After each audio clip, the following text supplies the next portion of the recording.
Assalamualaikum warahmatullahi wabarakatuh. Asyhadu an la ilaha illallah wahdahu la syarika lahu ta'ziman li sya'nih wa asyhadu anna Muhammadan abduhu wa rasuluhu adda ila ridwani. Allahumma salli alaihi wa ala alihi wa ashabihi wa ikhwani. Hadirin dan hadirat, Bapak dan Ibu yang dirahmati oleh Allah Subhanahu wa taala. Alhamdulillah, puji dan syukur kita panjatkan kepada Allah yang berikan kita kesempatan untuk bisa berkumpul bersama dalam rangka mempelajari agama kita untuk menambah keimanan ketakwaan kita kepada Allah Subhanahu wa taala. Semoga pertemuan kita diberkahi oleh Allah Subhanahu wa taala. Salawat dan salam semoga tercurahkan selalu kepada junjungan kita Nabi Muhammad sallallahu alaihi wasallam dan juga kepada keluarganya serta seluruh sahabat beliau tanpa terkecuali. Pada kesempatan kali ini kita akan bahas tentang amalan-amalan yang mendatangkan rezeki ya. Namun sebelum saya memulai kajian ya alhamdulillah ya, ketika saya masuk tadi pengajian saya lihat yang datang banyak sudah bermobil ya. Jadi rezeki apa lagi yang kurang? Sudah banyak datang dengan menggunakan apa? Kendaraan beroda 4 ya. Berarti yang hadir ini insya Allah rezekinya sudah nyaman dan tentram ya. Maka saya bertanya-tanya, kenapa lagi kajian amal-amal untuk mencari apa? Rezeki. Rezeki sudah pada punya. Tentunya tidak mengapa ya kita mengenal amal-amal yang bisa mendatangkan rezeki. Tetapi sebelum kita membahas amal-amal tersebut, perlu saya ingatkan bahwasanya kalau rezeki semakin bertambah, berarti hisab semakin banyak. Hisab semakin apa? Panjang. Kalau hisab semakin panjang, berarti urusan semakin repot di akhirat kelak. Bukankah Nabi SAW bersabda,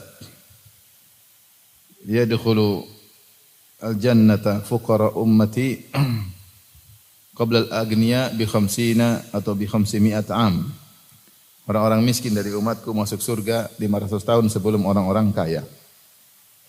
Dalam sebagian riwayat 100 tahun, dalam sebagian riwayat 40 tahun.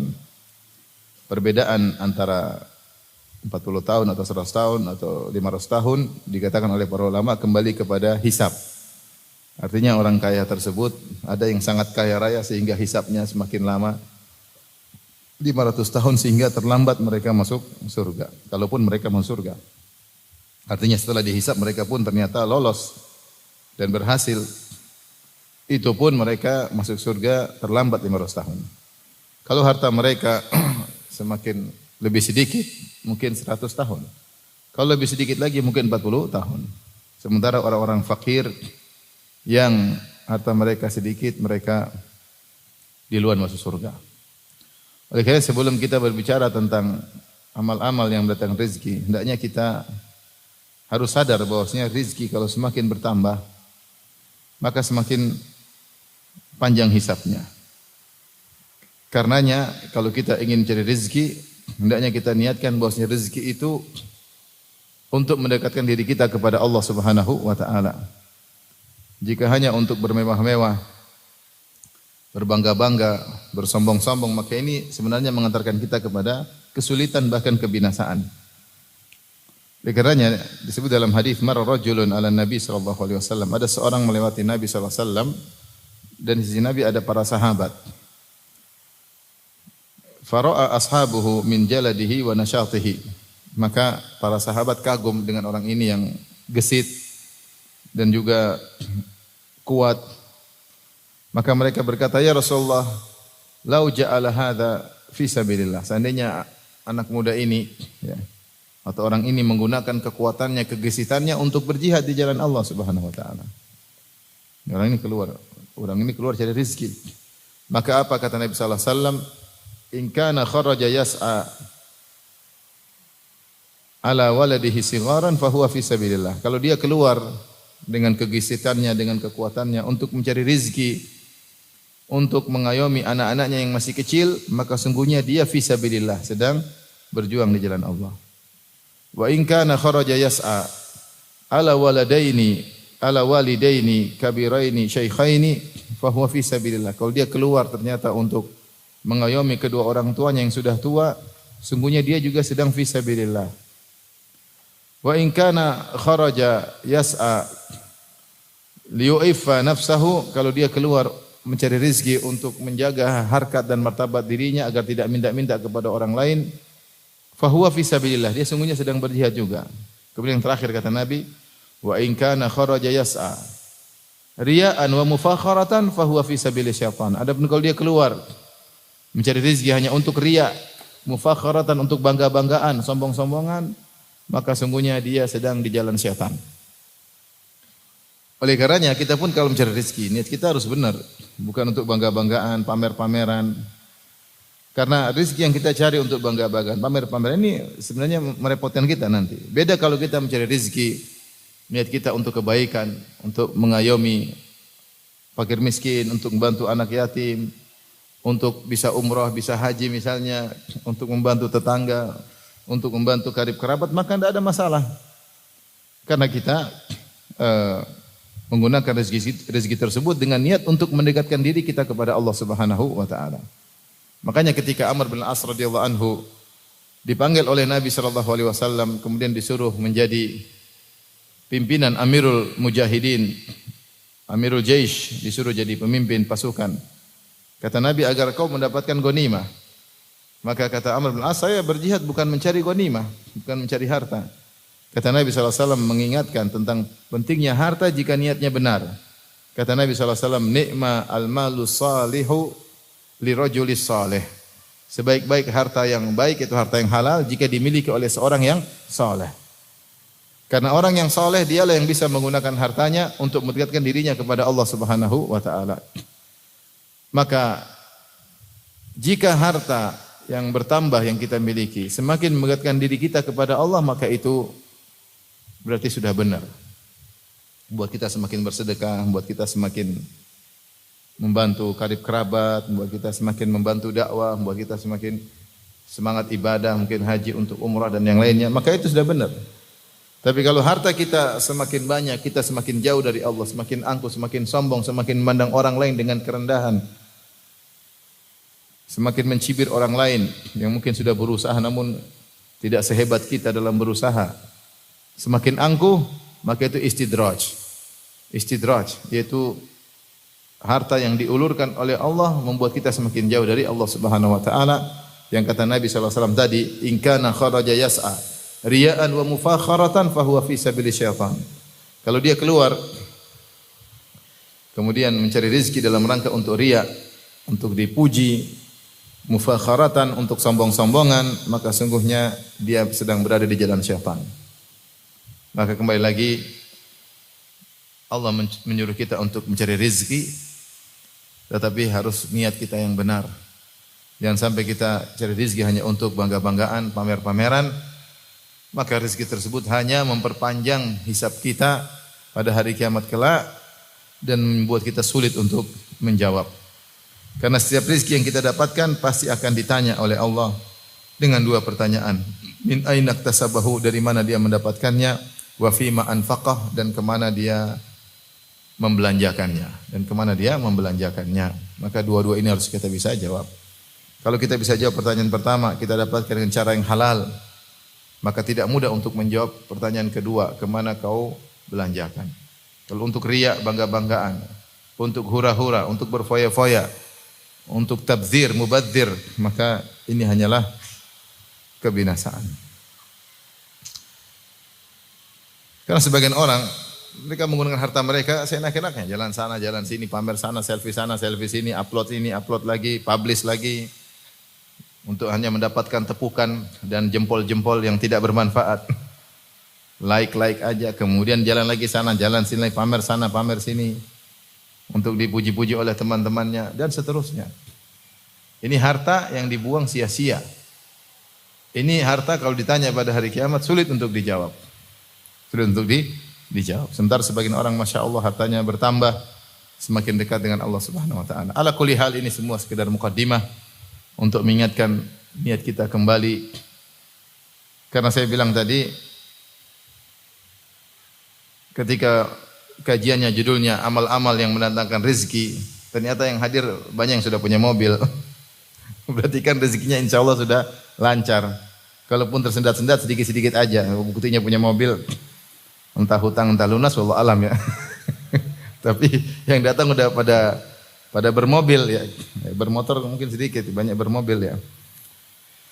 Oleh karenanya kita luruskan niat, kalau ingin tambah rezeki harus dengan niat yang benar. Baik, adapun amal-amal tersebut yang bisa datangkan rezeki, maka sangat banyak. Di antaranya tentunya rizki, di antara cara untuk mendapatkan rizki ya tentunya dengan sebab kauniyah, sebab kauni, yaitu dengan bekerja. Dengan bekerja, kata Allah, famshu fi manakibiha wa kulu mir rizki. Berjalanlah kalian menuju kepada tempat-tempat yang tinggi di atas muka bumi, yaitu Allah menyuruh menempuh. Manakib ada yang mengatakan maksudnya tempat-tempat a'ailil ard, itu tempat-tempat yang tinggi. Artinya, kalaupun kau harus mencari rezeki sampai ke tempat tinggi, pergilah. Wa kulu min rizqi, dan makanlah rezeki Allah. Jadi harus dicari, Allah suruh mencari. Ya. Ya. Famshu fi manakibiha wa kulu min rizqihi wa ilaihin nusyur. Namun ingat, kepada Allah kalian akan dikembalikan. Itu Allah suruh cari rezeki, silakan, ingat, tapi kalian akan kembali dan dihisab, ingat. Makanya Allah gandengkan wa ilaihin nusyur, dan kepada Allah kalian akan dibangkitkan. Ingat, cari rezeki silakan. Benar bahwasanya rezeki sudah ditanggung, ya. Wa ma min dabbatin fil ardi illa 'ala Allahi rizquha. Tidak ada satu binatang melata pun, apalagi manusia di atas muka bumi, kecuali Allah telah menanggung apa? Rezekinya. Ya. Kemudian juga kata Allah, wa ka'ayyim min dabbatin la tahmilu rizqaha Allahu yarzuquha wa iyyakum. Betapa banyak hewan melata tidak bisa mengurus rezekinya. Hewan tidak semua cerdas. Kalau dibandingkan dengan akal manusia tentu jauh. Tetapi Allah memberikan kepada hewan tersebut insting, dan Allah siapkan rezeki mereka. Kata Allah, Allahu yarzuquha. Betapa banyak hewan melata tidak mampu ngurusin rezekinya. Allahu yarzuquha. Allah yang kasih rezeki. Wa iyyakum, apalagi kalian manusia. Oleh karenanya Rasulullah SAW pernah berkata, inna ruhal qudus nafatha fi ru'i atau fi rawi anna nafsan lan tamuta hatta tastakmila rizqaha. Sungguhnya Jibril telah memberikan wahyu ke dalam jiwaku. Dia mengatakan bahwasanya tidak satu jiwa pun, tidak ada jiwa manapun yang akan meninggal kecuali telah sempurna rizkinya. Fa'ajmilu fi talab. Maka baguslah kalian dalam mencari rizki. Ya. Jangan terlalu ngoyo, tapi cari. Khudhu ma halla wa da'u ma haram. Ambil yang halal dan tinggalkan yang haram. Jadi di antara amal untuk mendapatkan rizki, kerja, gampangnya demikian. Kerja, berusaha. Yang suruh Allah Subhanahu wa taala, yang suruh Nabi sallallahu alaihi wasallam, ya. Ala ayyahtatiba ahadukum bihuzmatin, seorang kemudian mengambil tali untuk mencari kayu bakar. Lebih baik daripada dia minta-minta sama orang. Jadi suruh untuk bekerja. Ustaz, bukankah rizki telah ditakdirkan? Benar, tapi Allah mentakdirkan dengan sebab sekalian. Seperti punya anak atau tidak juga sudah ditakdirkan. Tapi takdir tersebut Allah catat dengan sebabnya sekalian. Jadi kawin, punya anak. Jangan seorang di rumah saja. Kalau memang Allah mentakdirkan saya punya anak, meskipun enggak nikah saya punya anak. Dia anak angkat namanya. Bukan anak kandung. Kalau punya anak kandung ya nikah. Paham? Benar, anak sudah ditakdirkan enggak? Sudah. Tapi kalau punya anak ya ada, Allah mentakdirkan dengan juga usaha. Usaha tersebut juga ditakdirkan oleh Allah Subhanahu wa taala. Jika kau tidak melakukan usaha untuk menikah dan punya anak, berarti mungkin takdirmu memang tidak punya anak. Maka tidak benar kau mengatakan kalau Allah mentakdirkan saya punya anak, saya di rumah saja tanpa menikah akan punya anak. Enggak benar. Rizki sudah ditakdirkan, mati juga sudah ditakdirkan enggak? Ajal sudah ditakdirkan enggak? Ajal sama dengan rizki, sama. Tapi bukankah kita berusaha menjaga kesehatan kita? Berusaha enggak? Berusaha, makanya makan pun milah-milih. Yang enak-enak mulai ditinggalkan, kolesterol, gula, asam urat, teman sahabat terdekat.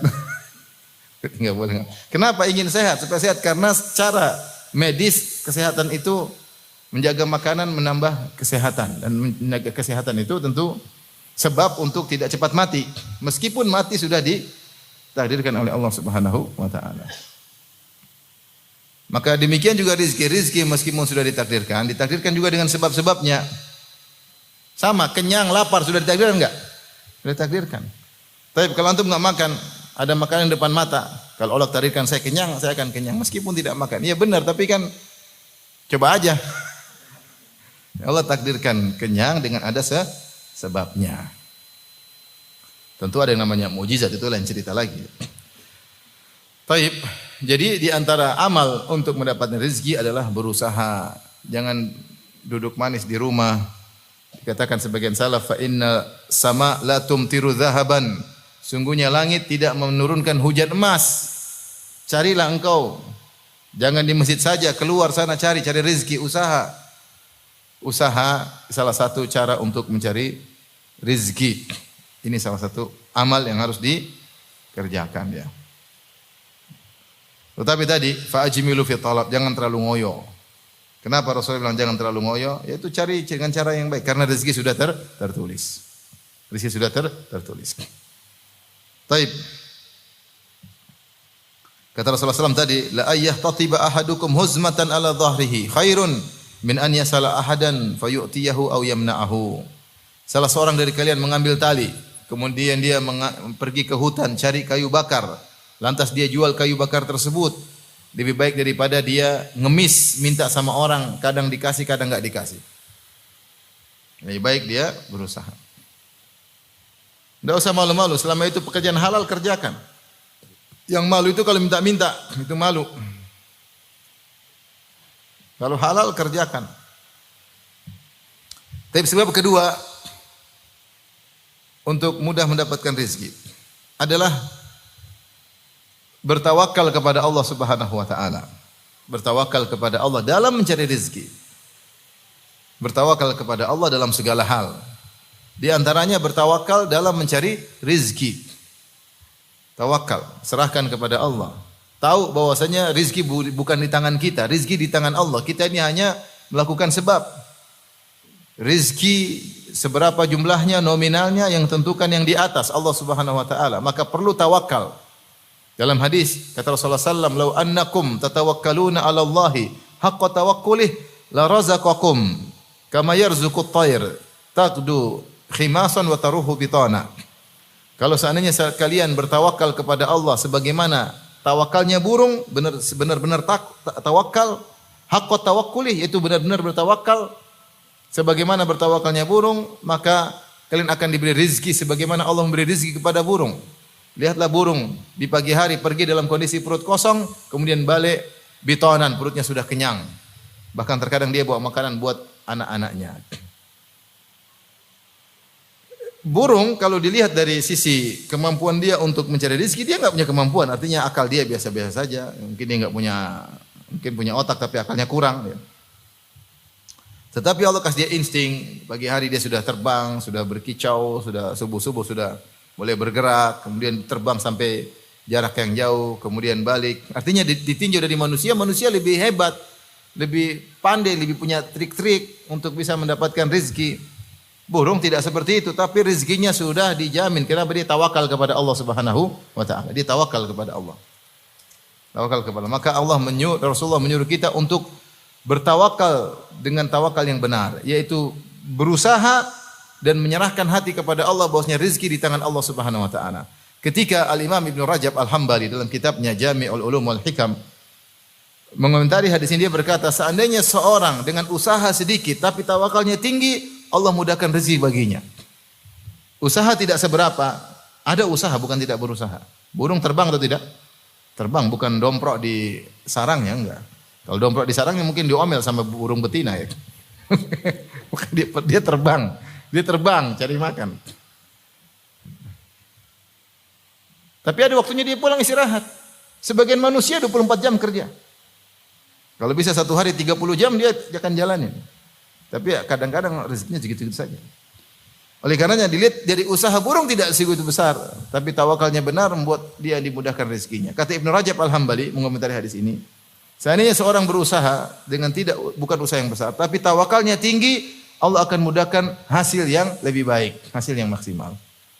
Jadi terkadang kita ini berusaha, kita ngandalin kemampuan kita. Lupa bahwasanya yang menentukan keberhasilan adalah siapa? Di atas Allah Subhanahu wa taala.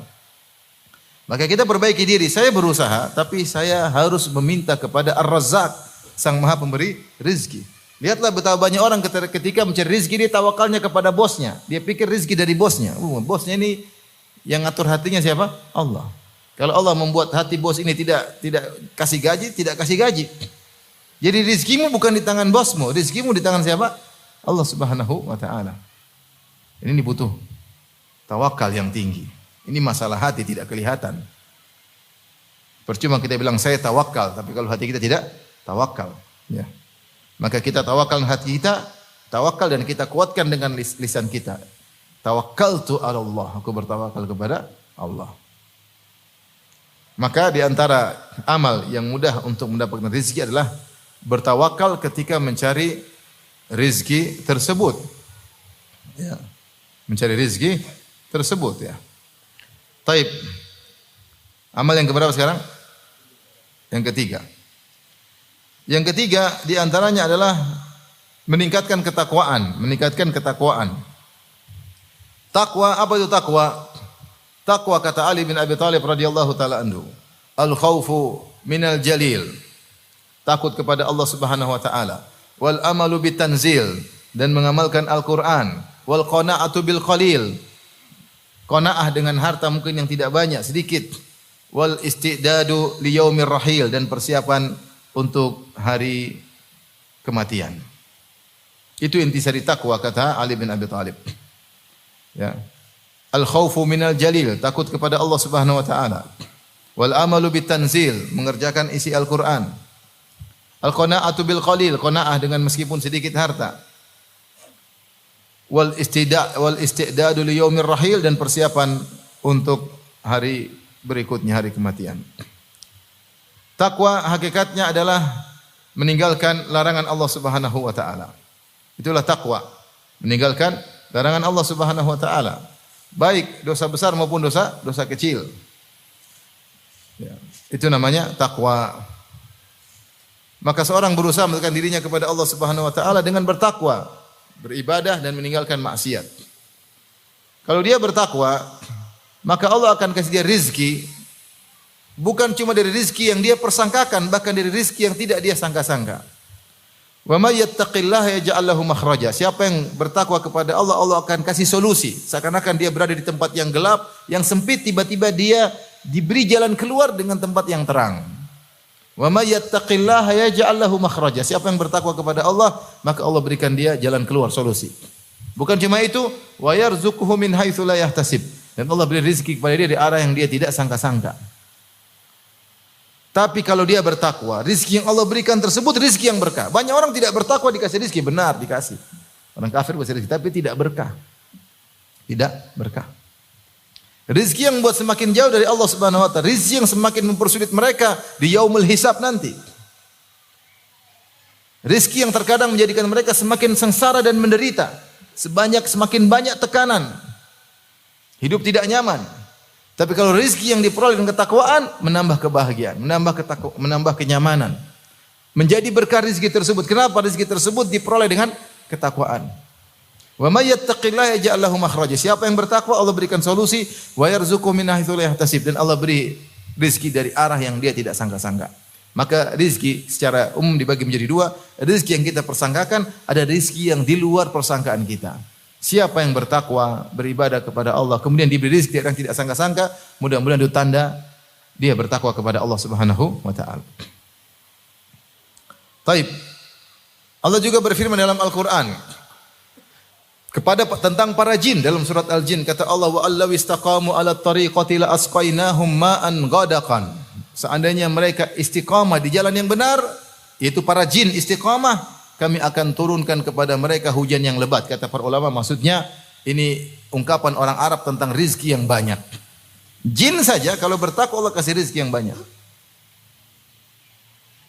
Allah mengatakan walau anna ahlal qura amanu wattaqau la fatahna alaihim barakatim minas sama'i wal ard. Seandainya penduduk suatu negeri beriman dan bertakwa, maka kami akan bukakan keberkahan-keberkahan kami. Barakatim minas sama'i wal ard, dari langit dan pun dari bumi. Keberkahan, rezeki yang penuh keberkahan. Syaratnya beriman dan bertakwa. Jadi seorang kalau ingin rezekinya dimudahkan, hendaknya dia bertakwa kepada Allah Subhanahu wa taala.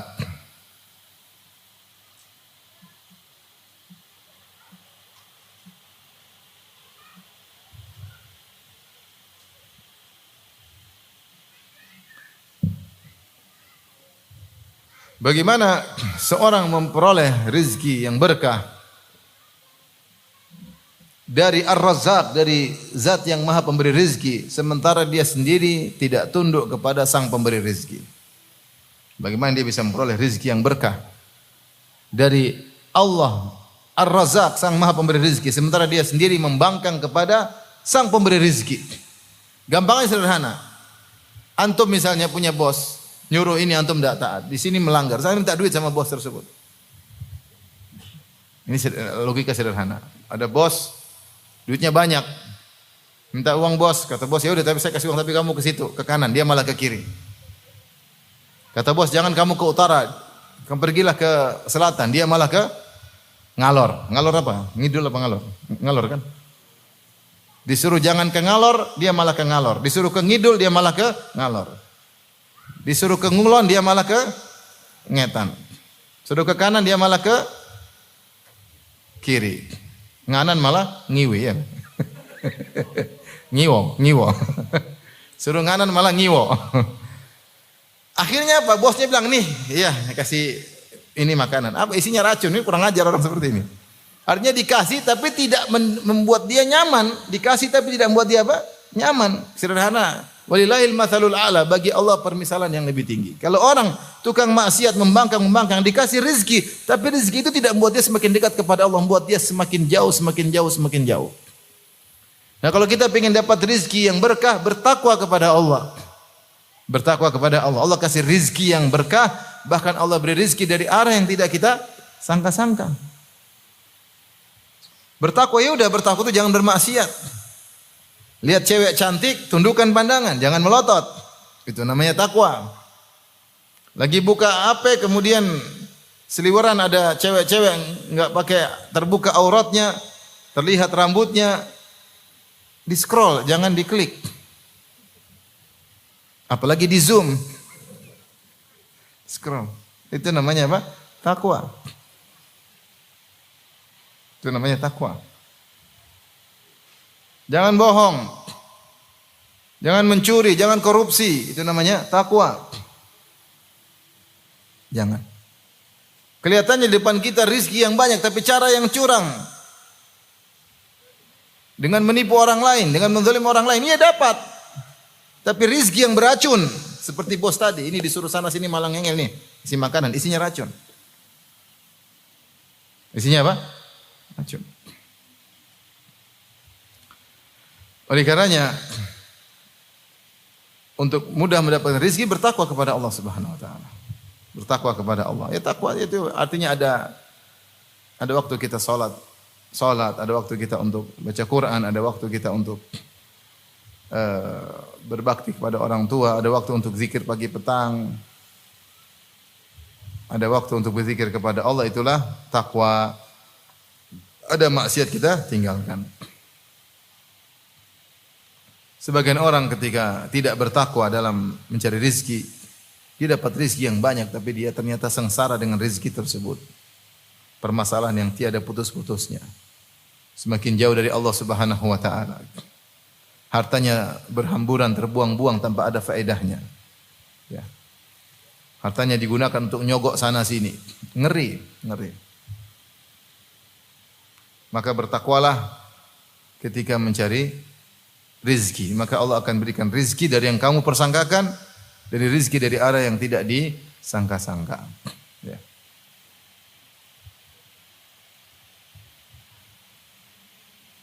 Berikutnya, di antara yang keberapa? Yang keberapa?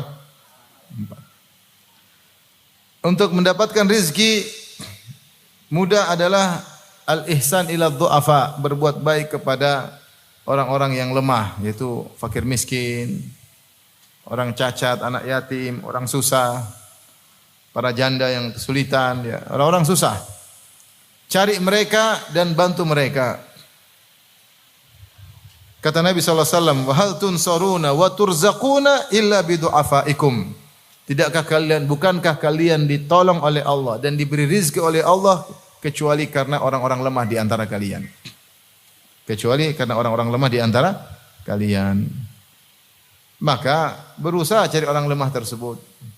Kalau orang lemah, orang miskin yang biasa kita berikan, rutin memberikan kepada mereka. Mereka itu adalah sumber bagi kita rizki yang berkah. Dan jangan kalau kita bantu mereka, kita merasa punya jasa sama mereka. Jangan. Justru mereka yang berjasa kepada kita. Justru mereka yang berjasa kepada kita. Dengan sebab mereka, kita bisa menyalurkan harta kita dengan penyaluran yang benar. Dengan sebab mereka, maka Allah akan menambah rizki kepada kita. Sebelum saya lanjutkan, karena banyak hal-hal yang bisa menambah rizki, terkait dengan amal soleh, Allah tambah rizki. Maka saya ingatkan, ketika kita melakukan amal-amal soleh tersebut, tetap orientasi kita utama adalah akhirat. Maksud saya, jangan kita bantu orang miskin supaya rizki bertambah, jangan. Tapi memang kita berbuat baik sama orang miskin agar dapat pahala di mana? Di akhirat. Hati kita ingin dapat bonus, dapat rizki boleh, tapi itu bukan yang utama. Bukan yang utama. Yang utama kalau kita melakukan amal soleh untuk apa? Untuk akhirat, untuk surga, bukan untuk ganjaran duniawi. Namun terkadang syariat memberikan juga ganjaran duniawi, di antaranya diberikan kelapangan rezeki.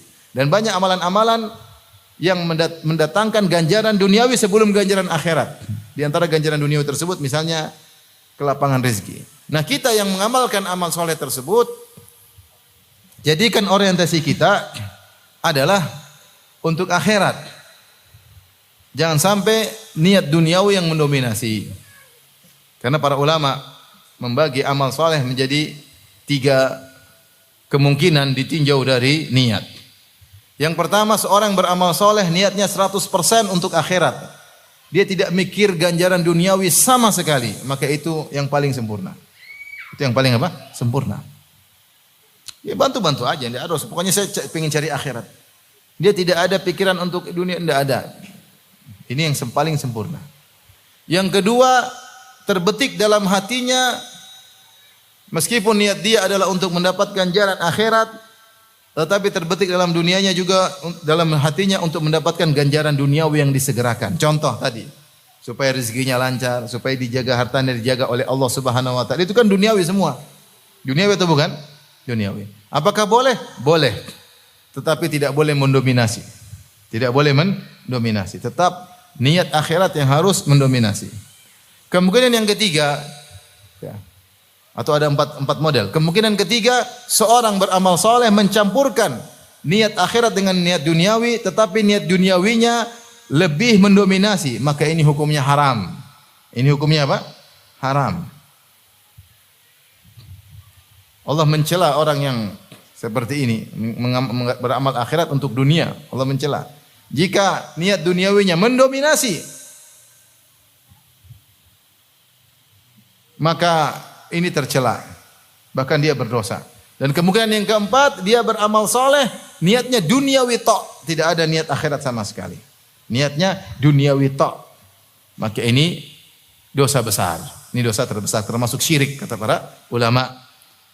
Minar syirki iradatud dunya bi amalil akhirah. Di antara kesyirikan adalah mengharapkan ganjaran duniawi murni dengan amal soleh. Maka ini syirik. Saya ulangi, jadi ada berapa kemungkinan? 4 kemungkinan. Yang pertama, beramal soleh niatnya akhirat murni, maka ini yang terbaik. Yang kedua, beramal soleh niatnya duniawi dan akhirat, tetapi akhirat yang mendominasi, maka ini boleh karena dalilnya terlalu banyak. Berhaji sekaligus untuk jualan, boleh, tapi haji yang lebih dominan. Yang ketiga, mencampurkan niat duniawi dan akhirat, tetapi niat duniawi lebih dominan, maka ini haram. Yang terakhir niatnya duniawi tok, maka ini syirik.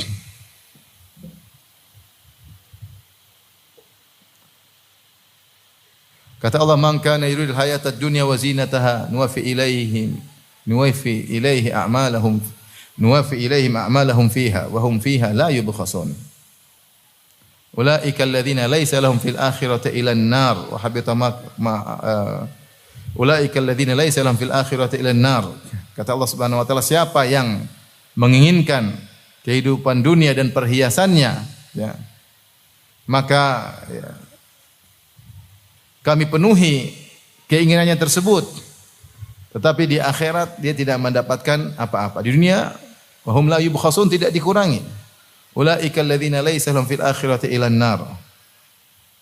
Wa habita ma sana'u fiha wa batilun ma kanu ya'malun. Maka amal soleh yang mereka kerjakan semua akan sia-sia. Kenapa? Ketika dia beramal soleh niatnya duniawi murni. Makanya ketika Allah berbicara tentang orang-orang yang berhaji, Allah menyebutkan dua model manusia. Ada yang berhaji niatnya duniawi saja, dia berdoa minta dunia-dunia saja. Dan ada yang ketika berhaji dia minta dunia dan akhirat. Kata Allah, "Faminan nasi may yaqulu rabbana atina fid dunya wa ma lahu fil akhirati min khalaq. Wa minhum man yaqulu rabbana atina fid dunya hasanah wa fil akhirati hasanah wa qina adzabannar." Kata Allah, di antara orang-orang yang berhaji, dia haji. Tapi doanya apa? Rabbana atina fid dunya, ya Allah berikanlah kami kebaikan di dunia. Wa ma lahu fil akhirati min khalaq. Di akhirat tidak dapat apa-apa karena dia niatnya untuk duniawi murni. Wa minhum, di antara mereka, man yaqulu rabbana atina fid dunya hasanah, di antara mereka ada yang berdoa, ya Rabb kami berikanlah kami kebaikan di dunia, kebaikan di akhirat dan lindungi kami dari azab neraka jahanam. Ini terpuji.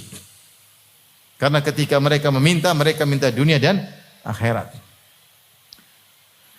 Oleh karenanya jangan sampai maksud saya kemudian sedekah nanti dapat 10 kali lipat, 2 kali lipat. Akhirnya kita benar-benar motivasi kita benar-benar untuk apa? Dunia. Ini enggak boleh. Enggak boleh. Enggak boleh. Oleh karenanya meskipun Nabi SAW menyebutkan tentang ganjaran duniawi terhadap sedekah, tapi yang Nabi sebutkan banyak tentang ganjaran ukhrawi, banyak. Shadaqatu burhan, sedekah adalah bukti keimanan misalnya. Bahwasanya sedekah akan menaungi seorang pada hari kiamat kelak. Meskipun Rasulullah juga mengatakan sedekah menambah harta. Oleh karenanya maksud saya ketika kita bicara tentang apa yang kita sebutkan ini, sebab-sebab menambah rizki dengan amal soleh, jangan sampai, saya ingatkan, jangan sampai motivasi kita orientisnya adalah dunia, paham? Jangan sampai dunia yang mendominasi. Di antara doa Nabi SAW, wala taj'alid dunya akbaru hammina wala mablagha ilmina. Ya Allah, janganlah kau jadikan dunia sebagai cita-cita kami, puncak yang mendominasi kami. Wala mablagha ilmina, dan jangan menjadikan dunia sebagai puncak ilmu yang kita pelajari. Taib. Jadi tadi berbuat baik kepada orang-orang susah. Cari orang-orang susah tersebut. Orang susah ada yang di depan kita, ada yang kita cari. Yang kita cari. Ya. Kata Allah memuji para penghuni surga, Allah mengatakan wa fi amwalihim haqqul lis-sa'ili wal mahrum. Wa fi amwalihim haqqum ma'lum lis-sa'ili wal mahrum. Dan mereka yang tahu bahwasanya dalam harta mereka ini ada bagian yang bukan milik mereka, tapi bagian milik orang-orang miskin. Siapa orang miskin tersebut? Allah bagi dua, lis-sa'ili wal mahrum. Ada orang miskin yang minta-minta, kasih kalau memang kita punya. Ada yang mahrum tidak minta-minta. Dia mungkin malu, mungkin dia tidak sempat minta, mungkin dia terduduk di rumahnya, mungkin dia sudah kerja tetapi penghasilannya kurang. Ini orang susah. Yang mungkin mereka malu untuk minta-minta. Nah, kita cari mereka, cari mereka. Karena orang yang susah itu ada dua, ada yang minta-minta langsung ada, dan itu banyak, dan ada yang tidak minta-minta, tapi terlihat dari raut wajahnya yang kesulitan, dari pakaiannya, dari cara ngomongnya terlihat kesulitan yang dia hadapi. Maka kita harus peka. Jangan kita tunggu dia minta, jangan. Kita tahu dia susah kalau kita punya kasih. Kita menjaga ma'u wajhi, itu kita menjaga harga dirinya. Taib, jadi di antara sebab mendatangkan rizki adalah perhatian sama orang-orang susah. Ya. Dan saya katakan tadi, justru mereka yang lebih banyak berjasa kepada kita. Kita kasih mereka enggak seberapa, tapi yang dibalas oleh Allah semakin apa? Banyak. Tapi yang berikutnya, birrul walidain, berbakti kepada kedua orang tua. Ini yang keberapa? 5. Di antara sebab amal soleh memudahkan rizki lancar ditambah oleh Allah adalah berbakti kepada kedua orang tua. Datang lafal secara spesifik tentang kedua orang tua dalam riwayat Imam Ahmad dalam musnadnya dengan sanad yang hasan atau sahih. Nabi SAW bersabda, "Man sarrahu an yumadda fi umurihi wa an yuzada lahu fi rizqihi falyabirra walidayhi." Siapa yang ingin atau suka dipanjangkan umurnya dan ditambah rizkinya, maka berbaktilah kepada kedua orang tua. Antum hani'an lakum, bahagialah antum yang masih punya orang tua. Banyak di antara kita sudah tidak punya orang tua. Pesan saya, kalau punya orang tua masih hidup, jangan pernah perhitungan sama mereka. Tentu bukan dengan mentelantarkan anak istri, enggak, anak istri tetap nomor 1. Tetapi jika kebutuhan anak istri sudah terpenuhi, kebutuhan primer, sekunder, bahkan tersier, maka sisanya tidak apa-apa jor-joran untuk orang tua. Kalau itu maslahat bagi mereka. Jangan pernah perhitungan. Saya ingatkan. Mereka ingin apa? Kasih. Mereka ingin beli apa? Kalau kita mampu selama tidak memberi mudarat kepada mereka, kasih. Jangan perhitungan. Orang tua dulu kita tidak pernah perhitungan sama kita. Pernah enggak perhitungan sama kita? Waktu kita masih kecil, orang tua perhitungan enggak? Kalau dibelikan susu, susu yang terbaik. Kalau orang tua perhitungan, ini anak bikin sudah, teh aja teh. Minum teh enggak pernah minum susu, kurus krempeng. Kalau ditanya orang, bingung enggak bisa jawab. Mana orang tua perhitungan? Bahkan orang tua jual sawah, jual ini, jual anu untuk pendidikan kita. Terus sekarang kita sudah berhasil, kita perhitungan sama dia. Aduh, kacau. Jangan perhitungan. Betapapun kita royal, jor-joran, kita tidak akan bisa membalas kebaikan kedua orang tua. Bahkan kalau kita berbuat baik sama kedua orang tua, Allah berikan balasan yang banyak, ditambah rezeki kita, ditambah umur kita karena kita berbakti kepada kedua orang tua. Yang untung kita sebenarnya. Oleh karena di antara orang yang cerdas dan tahu tentang kebaikan dirinya di dunia untuk dunianya maupun untuk akhiratnya, dia mengenali kebutuhan orang tuanya dan dia menyediakan kebutuhan orang tuanya sebelum orang tuanya minta. Itu orang cerdas. Yang goblok nunggu orang tuanya minta-minta, itu goblok. Kalau antum cerdas, antum kenali kebutuhan orang tua. Berikan sebelum dia meminta. Apalagi kalau dia sudah minta. Makanya saya baca kisah seorang yang sudah tua. Sudah tua. Kemudian dia cerita, saya baru sadar, kata dia sudah tua. Saya sudah sadar, saya baru sadar ternyata saya dulu tidak berbakti kepada ayahku. Ini laki-laki dia cerita. Setelah saya tua, saya baru sadar ternyata saya dulu waktu masih muda tidak berbakti kepada ayahku. Kenapa? Ketika dia sudah tua, anaknya datang, dia punya anak. Sering nanya, ayah mau ini, ayah mau anu, ditawarin kebaikan-kebaikan. Tapi dia malu, pekeu, dia bilang enggak nak. Subhanallah, anaknya enggak kasih karena dia bilang apa? Enggak. Dia baru sadar. Dulu dia juga begitu nawarin bapaknya, bapak mau ini, bapak mau anu. Bapaknya pekeu. Bapaknya bilang enggak, padahal bapaknya pingin. Dia baru sadar ternyata dulu saya salah. Saya salah. Harusnya enggak usah tanya-tanya. Kalau tahu orang tua kira-kira suka, kasih aja, enggak usah tanya-tanya. Orang tua malu. Malu ya.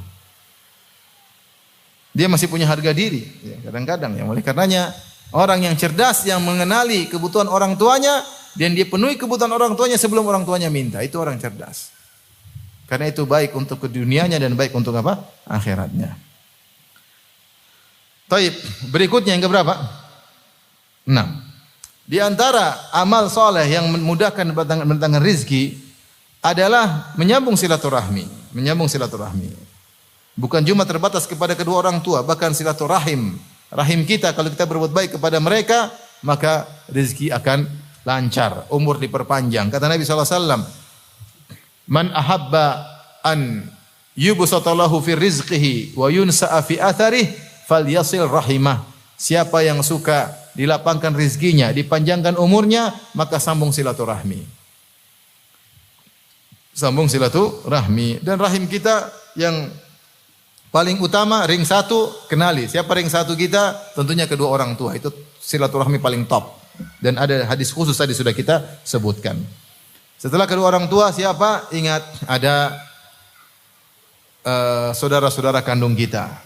Ada anak-anak kita. Paham? Ini rahim kita semua. Saudara-saudara kita, kakak adik, anak-anak kita, kakek nenek kita, tante om dari sisi bapak, tante om dari sisi ibu, ponakan-ponakan. Ini semua ring satu. Saya ulangi. Ring satu yang paling utama kita perhatikan. Siapa? Kedua orang tua. Terus anak-anak apa? Kita. Paham? Kakak adik kita. Paham? Kemudian tante om dari ayah, tante om dari ibu. Kakek nenek juga, itu ring satu. Dan ponakan. Itu ring satu. Maka perhatikan mereka. Punya rezeki bagi-bagi sama mereka. Senangkan hati mereka. Belikan hadiah buat mereka. Antum lagi ke Jogja, belikan gudeg Jogja. Terserah mereknya apa. Daripada saya sebut merek sini nanti salah lagi. Belikan gudeg Jogja, berikan pada mereka. Lagi kalau keluar negeri, belikan lagi oleh-oleh. Senangkan hati mereka. Mereka tahu bahwasanya kakak mereka sayang sama mereka. Mereka tahu bahwasanya ponakan mereka sayang sama mereka. Mereka tahu bahwasanya kita om mereka sayang sama mereka. Ini memudahkan rizki, memanjangkan apa? Umur. Kita keluarkan modal sedikit yang untung kita. Niatkan karena Allah. Saya ingin menyambung silaturahmi. Subhanallah, disebutkan dalam hadis ketika seorang melewati sirat maka datang rahim dan datang amanah menahan orang tersebut. Jika rahim tersebut tidak disambung, dia akan memperberat seorang ketika melewati sirat. Jika rahim disambung maka dia memperlancar seorang melewati apa? Sirat. Yang menentukan masuk neraka atau masuk surga.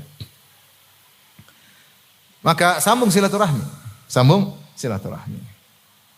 Jangan pelit-pelit. Ya, jangan pelit-pelit. Kalau punya uang lebaran buka open house ya. Open house, open ATM, open semuanya. Bukan panggil semua makan. Nah, undang dari Sabang sampai Merauke. Kalau punya keluarga luar negeri dari Eropa sampai benua kutub. Kalau ada undang semua datang. Sambung silaturahmi. Sambung silaturahmi. Di antara cerita yang menakjubkan ada seorang yang saya kenal. Dia tidak begitu agamis, maksudnya, tapi dia suka memperhatikan kerabat. Orang ini suka memperhatikan. Dia panggil keluarganya satu Nusantara untuk makan-makan di rumahnya. Dia bayarkan tiket bolak-balik. Saya tahu ketika saya masih kecil. Diundang, bayarin. Sampai saya ketemu orang tersebut, dia perhatian sama tante-tantenya. Ini orang tua kita yang masih tersisa, dia perhatian. Ini orang biasa-biasa saja. Tapi terakhir dia meninggal, dia mengucapkan zikir kepada Allah Subhanahu wa taala ketika meninggalnya. Karena saya tanya langsung sama istrinya. Apa yang diucapkan orang ini ketika meninggal? Dia bilang begini, Ustaz. Ini kalau enggak salah dia tasyahud, dia bertakbir, tasyahud kemudian dia meninggal dunia. Menurut saya tidak ada amalan yang mungkin hebat dari dia kecuali seperti silaturahmi. Luar biasa. Oleh karenanya ikhwan, jadilah kalau antum punya rizki, punya duit banyak, carilah kedudukan di sisi Allah dengan menyambung silaturahmi. Antum mungkin orang sibuk, enggak apa-apa sibuk, enggak usah store muka. Yang penting store fulus. Orang lebih bahagia lihat fulus antum daripada muka antum. Next transfer aja enggak sempat, sibuk banyak kirim duit, senang dia. Senang atau tidak? Senang. Siapa tidak suka dengan fulus? Siapa yang enggak suka? Kita aja suka. Antum bagikan kebahagiaan antum sama sebagian orang, udah insyaallah dia senang. Dia senang, maka ente ditambah rezekinya, ditambah umurnya. Yang harusnya antum mati besok tertunda minggu depan. Oleh karenanya di antara sebab nambah rezeki dan lapang tambah umur adalah menyambung silaturahmi. Dalam riwayat yang lain atau hadis yang lain Rasulullah SAW bersabda, silaturahim mahabbatun fil ahli mathratun fil mal. Menyambung silaturahmi menjadikan keluarga kerabat suka dengan kamu, dicintai oleh kerabat. dan masratun fil mal, dan menambah harta yang banyak. Menambah harta yang banyak. Ini silaturahmi. Taib yang berikutnya.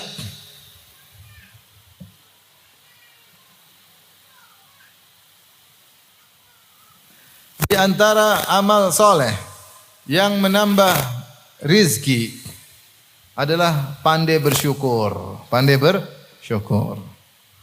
La in syakartum la azidannakum. Kalau kalian bersyukur, niscaya aku akan menambah bagi kalian. Kadang ini kita tidak bersyukur. Bersyukur, nikmati apa yang Allah berikan. Alhamdulillah, alhamdulillah, alhamdulillah. Sering memuji Allah. Sering memuji Allah. Nabi Nuh alaihissalam disifati oleh Allah, innahu kana abdan syakura. Sungguhnya Nuh adalah hamba yang pandai bersyukur. Disebutkan dalam buku tafsir, Nabi Nuh kalau pakai pakaian dia bilang alhamdulillah. Allah telah, segala puji bagi Allah yang telah memberikan aku pakaian. Kalau dia berkehendak aku tidak punya pakaian. Kalau dia makan dia bilang alhamdulillah. Segala puji bagi Allah yang menjadikan aku kenyang. Jika Allah berkehendak aku dijadikan lapar, tidak ada makanan untukku. Seperti itu. Kalau dia pakai sendal, dia muji Allah, alhamdulillah yang telah memberikan aku sendal. Betapa banyak orang berjalan tanpa apa? Sendal. Nabi Nuh selalu berterima kasih kepada Allah, selalu bersyukur kepada Allah Subhanahu wa taala. Allah mengatakan, "Ya ibadi." Ya. Wahai hamba-hambaku. Sungguhnya kullukum ja'i, seluruh kalian kelaparan, illa man at'amtuhu, kecuali yang aku kasih makan. Kita harus ingat, kita ini makan sebenarnya rezeki dari Allah. Fastat'imuni, mintalah makan dariku, ut'imkum, niscaya aku akan berikan makanan kepada kalian. Ya ibadi kullukum 'arin kasautuhu, wahai hamba-hambaku, kalian seluruhnya tidak punya pada kalian. Oleh karena kita harus sadar, segala nikmat yang Allah berikan ini begitu banyak. Coba antum hitung nikmat yang antum miliki. Banyak sekali. Antum sehat, ya enggak? Sehat, masih bisa ikut pengajian. Masih mudeng ikut pengajian. Ada yang enggak mudeng sudah? Masih punya kendaraan, masih punya istri. Akhi, banyak orang tidak punya istri, kasihan. Ibu-ibu masih punya suami, banyak orang enggak punya suami, kasihan. Datang kemarin kapan di Jakarta, ibu-ibu sekian orang. Umur 49, 50. Ustaz carikan dong, Ustaz carikan. Oh, kasihan. Akhirnya ada satu dapat, alhamdulillah. Yang lain kasihan. Ini tidak bersyukur, udah punya suami diomelin melulu. Lihat masih banyak orang tidak punya apa? Suami, kasihan. Enggak ada tempat untuk diomelin. Ya akhi, subhanallah. Banyak mau kita syukuri. Lihat banyak orang susah enggak makan, masih banyak orang mau lebaran enggak bisa beli baju lebaran, masih banyak orang. Mau lebaran bingung. Bingung. Sampai ada kejadian di kota, enggak sekolah. Enggak sekolah. Kenapa? Dia malu karena bajunya enggak ganti-ganti. Lebaran enggak keluar rumah. Kenapa? Enggak punya baju lebaran karena bakalan dibully sama teman-temannya. Dia lebaran enggak keluar rumah. Enggak punya baju lebaran. Bayangkan kita masih kecil, mama orang beli baju lebaran, mama enggak punya uang. Kira-kira gimana? Malu enggak mau keluar rumah. Kita masih bisa belikan baju lebaran buat anak-anak kita. Nah kita ini kalau bersyukur Allah tambah, itu enggak masalah kalau enggak bersyukur. Ngeluh melulu. Lihat ke bawah masih banyak orang yang susah. Masih banyak orang yang susah. Oleh karenanya di antara bentuk bersyukur kita gunakan ya, nikmat yang Allah berikan kepada kita untuk mendekat kepada Allah Subhanahu wa taala, bukan untuk berfoya-foya, bukan untuk bangga-banggaan, sombong-sombongan. Itu jalan syaitan, Jadi untuk menambah rizki dengan banyak bersyukur kepada Allah. Di antara bukti bersyukur yang paling besar adalah beramal saleh. Kata Allah kepada Nabi Sulaiman bin Daud alaihi wassalam, "I'malu ala Dawud syukra." Beramalah kalian wahai keluarga Daud sebagai bentuk syukur kepada Allah.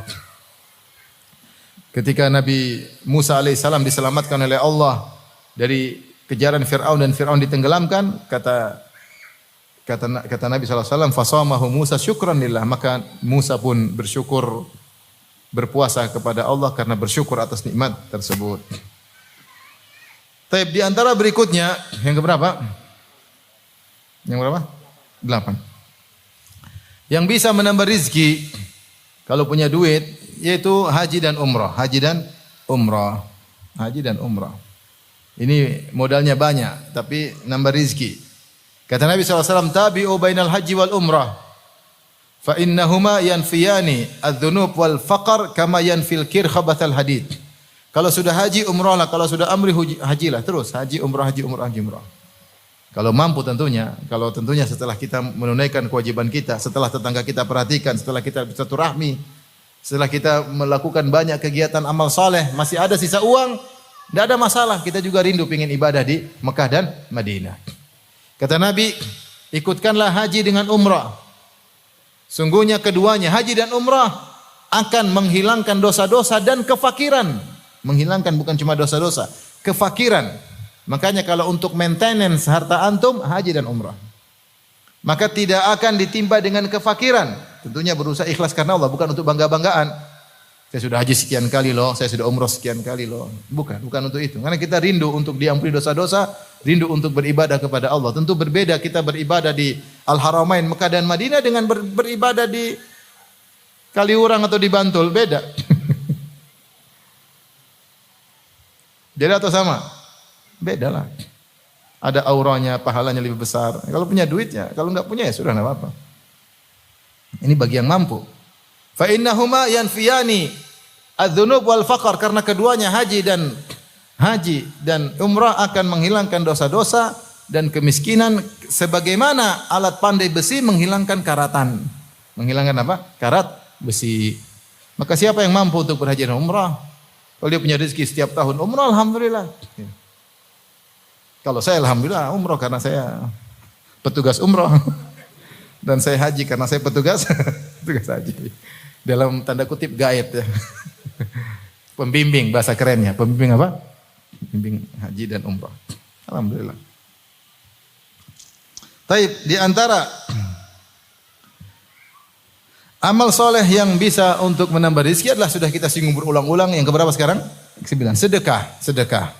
Kata Nabi SAW, ya, Rasulullah pernah bersumpah tentang 3 perkara. Rasulullah bersumpah, kata Rasulullah SAW di antaranya, naqasat shadaqatun min mal.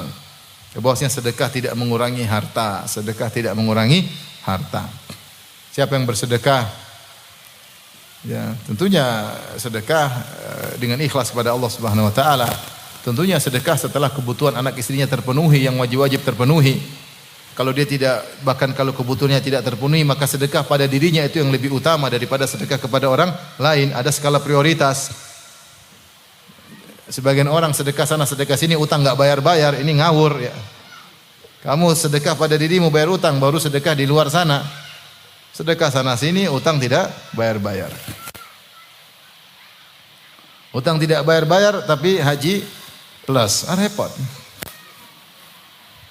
Hutang tidak bayar-bayar tapi umrah bintang 5. Hotel bintang 5, repot. Maka kejadianlah 2 kawan saya, satu yang meminjamkan uang, satu yang minjam uang. Ternyata mereka berdua janjian ketemu saya ketika umrah. Maka yang minjam uang bilang, ini kebangetan Ustaz. Kurang ajar dia. Ternyata dia umrah sekeluarga, utang saya belum bayar. Bayangkan, begitu solehnya, punya utang aja masih bisa umrah. Nah, ini namanya tidak tahu diri ya.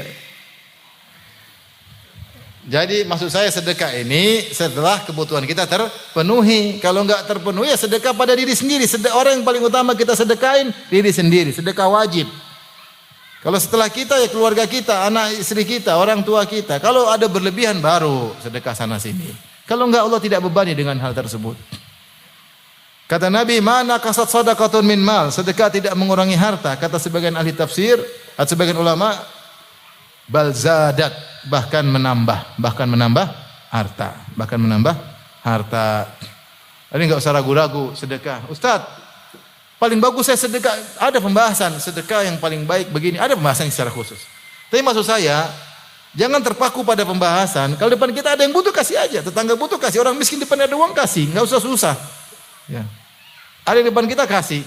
Hati kita tergerak pengen kasih. Enggak usah nanti aja lah. Nanti itu malah enggak ngasih, paham? Ada sedekah yang kita khususkan buat ini, buat ini, buat ini. Ada yang di depan mata orang butuh, kasih aja. Kalau memang kita tergerak kasih, nggak usah ragu-ragu. Kasih aja. Biasakan kita ringan tangan untuk apa? Bersedekah. Nanti Allah ganti yang lebih baik. Taib. Di antara amal penambah rizki, salat secara umum, sebagian ulama mengatakan salat duha secara khusus. Secara salat umum, ada yang mengatakan salat duha, salat malam, tapi secara umum salat, perbanyak salat menambah rizki. Allah mengatakan wa'mur ahlaka bis salati wastabir 'alaiha la nas'aluka rizqan nahnu narzuquk wal aqibatu littaqwa dalam surat Thaha.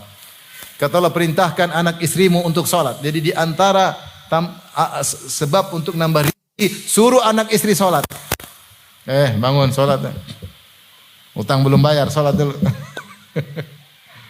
Tahun depan masih banyak biaya, salat salat. Anak istri suruh salat. Telepon anak-anak, "Nak, udah salat belum?" Meskipun anak sudah berkumis, sudah berjenggot, tanya, "Kamu udah salat belum?" Tanya. Dulu ibu mertua saya ketika masih hidup, rahimahullah, telepon anak-anaknya salat, suruh salat. Anak-anaknya sudah 30, 40, diteleponin suruh apa? Salat. Sampai waktu saya sama istri lagi di Makassar, saya pun diketuk, "Firanda, salat." Kalau saya ini ustaz disuruh salat. Bener nih, saya disuruh salat subuh. "Firanda, salat, bangun salat." Ya, Mak. Enggak apa-apa. Di antara penambah rezeki adalah salat. Nyuruh anak istri untuk apa? Salat. Wa'mur ahlaka bis salati wastabir 'alaiha. Perintahkanlah keluargamu untuk salat dan bersabarlah atas salat tersebut. La nas'aluka rizqan, kami tidak minta rezeki darimu. Nahnu narzuquk, justru kami yang kasih rezeki kepadamu. Wal aqibatu littaqwa, dan kesudahan yang baik bagi orang yang bertakwa. Terkait dengan salat duha, Rasulullah SAW bersabda, "Qala rabbukum ata'jazu ya ibna Adam an tusalli awwalan nahar barakaat akfika bihinna akhir yaumik." Allah berkata, "Apakah kalian susah wahai anak Adam? 4 rakaat di awal siang, di awal hari. Maka aku akan mencukupkan engkau dengan 4 rakaat tersebut sampai akhir hari, Sulitkah bagi kalian, bagi engkau wahai anak Adam, untuk salat 4 rakaat di awal hari? Niscaya aku akan mencukupkan engkau sampai akhir hari. Dijadikan sebagian ulama dalil bahwa ini Allah akan mudahkan urusan dengan syarat 4 rakaat di awal hari. Ada khilaf di kalangan para ulama, apa yang dimaksud 4 rakaat di awal hari? Ada yang mengatakan maksudnya 2 rakaat sebelum subuh dan salat subuh, itu 4 rakaat. Ada yang mengatakan maksudnya awalun nahar, awal hari, maksudnya awal siang, maksudnya salat duha. Salat apa? Jadi kalau bisa bukan 2 rakaat, kalau bisa 4 rakaat, lebih afdal. Insyaallah urusan dimudahkan. Secara umum salat menambah rezeki. Kemudian di antara amal saleh yang menambah rezeki. Sudah habis waktu ya? 10 menit lagi.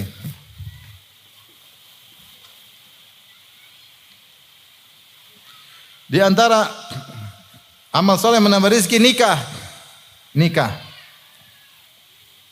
Kata orang banyak anak banyak rezeki. Benar enggak? Benar lah. Setiap anak ada tanggungan apa? Rezekinya. Berarti tambah anak tambah rezeki. Coba antum, ini saya bicara secara umum, bukan secara khusus. Ada tentunya halah al-istisnaiyah, kondisi pengecualian. Secara umum, orang yang tambah anak tambah rezeki atau tidak?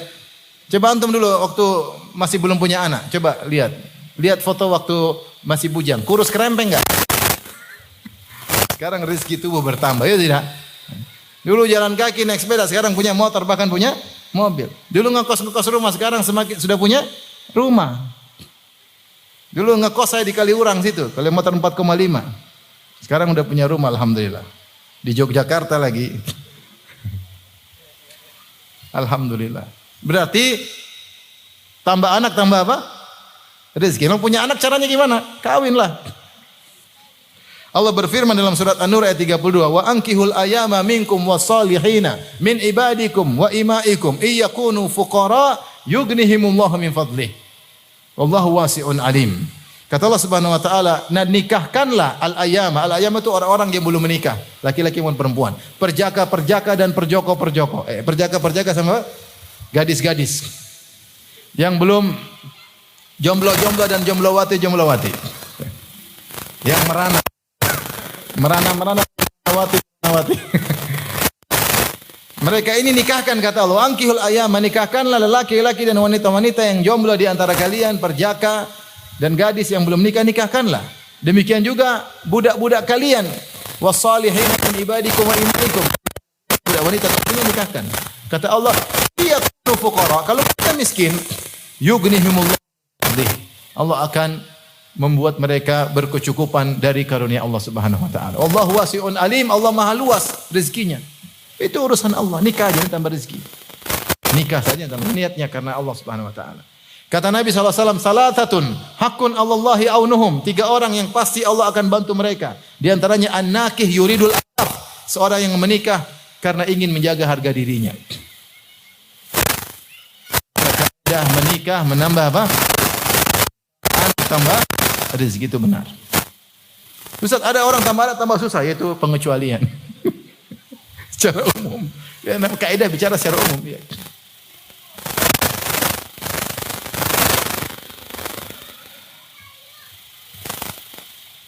Di antara juga pendapat sebagian ulama dalam satu hadis riwayat Ahmad dengan sanad yang hasan, banyak bertasbih.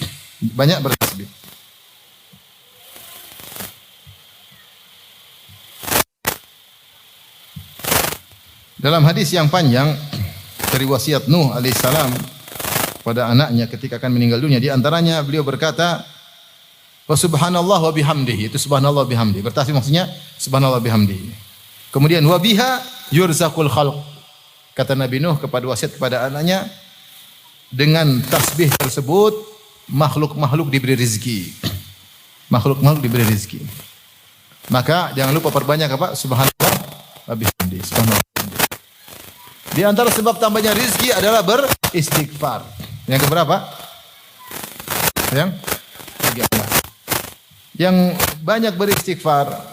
Kata Nabi Nuh, "Faqultu astaghfiru rabbakum innahu kana ghaffara yursilis samaa 'alaikum midrara wa yumdidukum bi amwalin wa banin wa ja'alakum jannatin wa ja'alakum anhara ma lakum la tarjuna lillahi waqara." Kata Nabi Nuh, aku berkata kepada mereka, kepada kalian, "Istaghfiru rabbakum." Mohon ampunlah, istighfarlah kepada kalian. Innahu kana ghaffara. Sungguhnya Allah Maha Pengampun.